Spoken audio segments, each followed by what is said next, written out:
baginda Nabi besar Muhammad sallallahu alaihi wasallam pernah bersabda, "Man shoma Ramadana imanan wa ihtisaban, ghufira lahu ma taqaddama min dzambihi."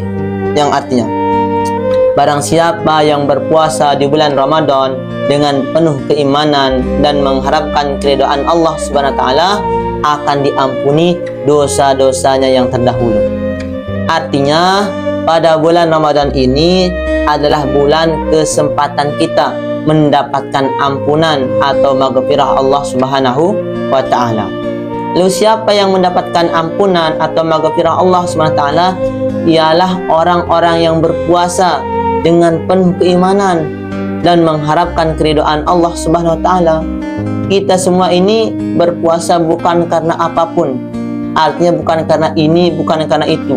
Tujuannya bukan tujuan ini, tujuan itu. Agar mendapatkan ini, agar mendapatkan itu. Bukan itu.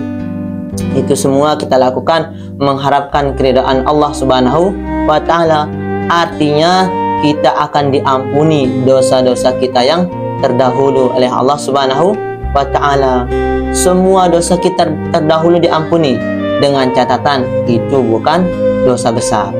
Kalau itu dosa besar, misalkan seperti syirik, itu tidak diampuni oleh Allah Subhanahu wa taala. Dalam hadis yang lain mengatakan, as-salawatul khamsu wal jum'atu ilal jum'ati wa ramadanu ila ramadana mukaffiratun ma bainahunna idza jtanabal kabaira. Yang artinya, salat 5 waktu dan dari Jumat ke Jumat dan dari Ramadan ke Ramadan merupakan penebus dosa apa yang diantaranya apabila menjauhi daripada dosa besar. Misalkan ini sholat 5 waktu, misalkan sholat subuh. Setelah kita selesai sholat subuh, kemudian ada yang kita lakukan, mungkin kesalahan atau dosa, kemudian kita melakukan sholat zuhur, maka itu penebus daripada dosa kita.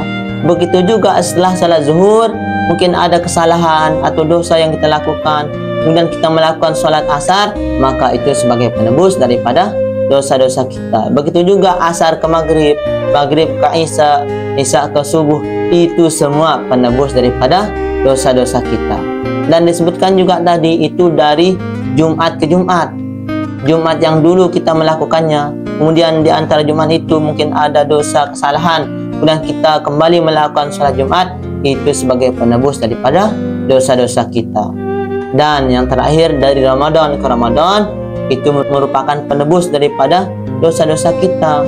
Mungkin dari bulan-bulan itu ada kita lakukan dosa atau kesalahan, itu semua sebagai penebus daripada dosa-dosa kita. Hingga dikatakan para malaikat itu mereka terheran kepada umatnya baginda Nabi besar Muhammad sallallahu alaihi wasallam. Kenapa mereka terheran?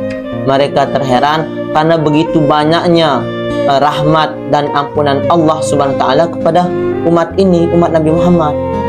Namun malaikat lebih heran lagi, walaupun begitu banyak rahmat, begitu banyak ampunan yang diberikan oleh Allah Subhanahu wa taala, masih ada umat beliau yang masuk ke dalam neraka.